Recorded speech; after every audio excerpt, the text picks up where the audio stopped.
நண்பர்கள் மற்றும் சகோதர சகோதரிகள், ஆஸ்ட்ரோ டிவி வியூவர்ஸ் மற்றும் சப்ஸ்கிரைபர் அனைவருக்கும் என்னுடைய பணிவு கலந்த அன்பான வணக்கத்தை தெரிவித்துக் கொள்கிறேன். நாம் இந்த பதிவில் பார்க்கவிருப்பது இந்த வார ராசி பலன்கள். ஏப்ரல் 8ஆம் தேதி முதல் 14ஆம் தேதி வரைக்கு உண்டான ராசி பலன்களை நாம் பார்க்கவிருக்கிறோம். வீடியோவை ஸ்கிப் பண்ணாமல் முழுவதுமாக பாருங்கள். ஜோதிடம் மற்றும் ராசி பலன் பற்றி நீங்கள் முழுசாக தெரிஞ்சுக்கணும் அப்படின்னு நினச்சிங்கன்னா நம்ம சேனலை சப்ஸ்கிரைப் பண்ணி வச்சுக்கோங்க. அப்போ தான் நான் போடுற பதிவுகள்லாம் உங்களுக்கு உடனே வந்து சேரும். ஏப்ரல் மாதத்தின் 2வது வாரத்தில் திருக்கணித பஞ்சாங்கப்படி நவ கிரகங்களின் சஞ்சாரத்தை பார்த்தால் சூரியன் மீன ராசியில் அமர்ந்திருக்கிறார், செவ்வாய் கும்ப வீட்டில் அமர்ந்திருக்கிறார், புதன் மேச ராசியில் இருக்கிறார். 9ஆம் தேதி வக்ரகதி அடைந்து மீனத்திற்கு திரும்புகிறார். மேஷத்தில் குரு சஞ்சரிக்கிறார், சுக்கிரன் மீனத்தில் அமர்கிறார், கும்பத்தில் சனி, மீனத்தில் ராகு, கன்னியில் கேது என கிரகங்கள்லாம் சஞ்சரிக்கின்றன. இந்த வாரத்தில் வேறு கிரக மாற்றம் எதுவும் இல்லை.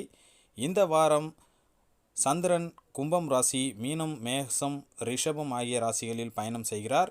மிதுனம், கடகம், சிம்மம், கன்னி ஆகிய ராசிக்காரர்களுக்கு சந்திராஷ்டமம் இருப்பதால் கவனமாக இருக்க வேண்டும்.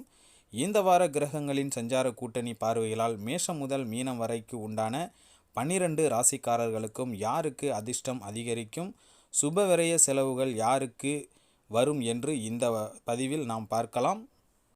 கும்பம் ராசி அன்பர்களுக்கு இந்த வாரம் சுப செலவுகள் உண்டாகும். எதிர்பார்த்த இடமாற்றம் உண்டாகலாம். காரியங்கள் முடிவதில் காலதாமதமாகும். தேவையற்ற மனசஞ்சலம் உண்டாகும். யாரையும் நேருக்கு நேர் எதிர்க்காமல் அனுசரித்து செல்வது நன்மையை கொடுக்கும்.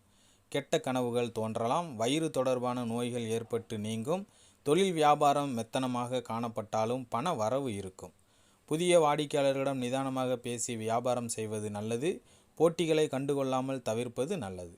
உத்தியோகத்தில் இருப்பவர்களுக்கு வீண் அலைச்சலும் டென்ஷனும் ஏற்பட்டு நீங்கும். வீண் வாக்குவாதங்களை தவிர்ப்பது நல்லது. கணவன் மனைவிக்கிடையே தேவையில்லாத ஒரு விஷயத்தால் கருத்து வேற்றுமை உண்டாகலாம். பிள்ளைகளால் திடீர் செலவு உண்டாகும். பெண்களுக்கு யாரையும் எதிர்த்து கொள்ளாமல் அனுசரித்து செல்வது நன்மை தரும்.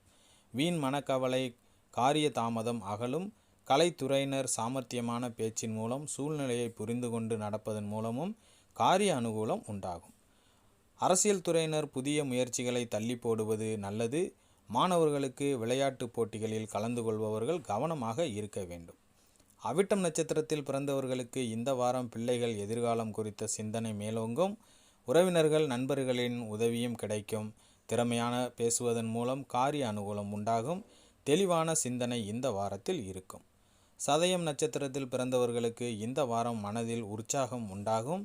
மன அமைதி ஏற்படும். வாழ்க்கை சிறப்படையும். திடீர் கோபம், டென்ஷன் ஏற்படலாம். கட்டுப்படுத்தி கொள்வது நல்லது. சந்திரன் சஞ்சாரத்தால் வீண் அலைச்சல், மனக்குழப்பம் உண்டாகும். பூரட்டாதி நட்சத்திரத்தில் பிறந்தவர்களுக்கு இந்த வாரம் நன்மை ஏற்படும். பண வரத்து இருக்கும். இழுபறியான காரியங்கள் சாதகமாக முடியும். எதிலும் கூடுதல் கவனத்துடன் செயல்படுவது நல்லது. தொழில் வியாபாரம் தொடர்பாக அலைய வேண்டியிருக்கும். வாடிக்கையாளர்களை அனுசரித்து செல்வது நன்மையை கொடுக்கும். முக்கிய முடிவு எடுக்கும்போது தருமாற்றம் ஏற்படலாம். கவனமாக செயல்படுவது நல்லது. இந்த வாரத்திற்கான பரிகாரம்: சனீஸ்வரனை சனிக்கிழமைகளில் தீபம் ஏற்றி வழிபட்டு வர எல்லா தடங்கல்களும் நீங்கும். காரிய வெற்றி உண்டாகும். இந்த வாரம் அதிர்ஷ்ட கிழமைகள் புதன் மற்றும் வெள்ளி. அன்பர்களே, இத்துடன் இந்த பதிவு நிறைவடைகிறது. இந்த பதிவு உங்களுக்கு பிடித்திருக்கும் அப்படின்னு நான் நம்புகிறேன். இந்த பதிவு பிடித்திருந்தால் நம்ம சேனலை லைக் பண்ணுங்கள், ஷேர் பண்ணுங்கள், கமெண்ட் பண்ணுங்கள். குறிப்பாக சப்ஸ்கிரைப் பண்ணி பக்கத்தில் இருக்கிற பெல் ஐக்கானை கிளிக் பண்ணி ஆளுங்கிற ஆப்ஷனையும் கிளிக் பண்ணி ஒரு பெரிய சப்போர்ட் கொடுங்க.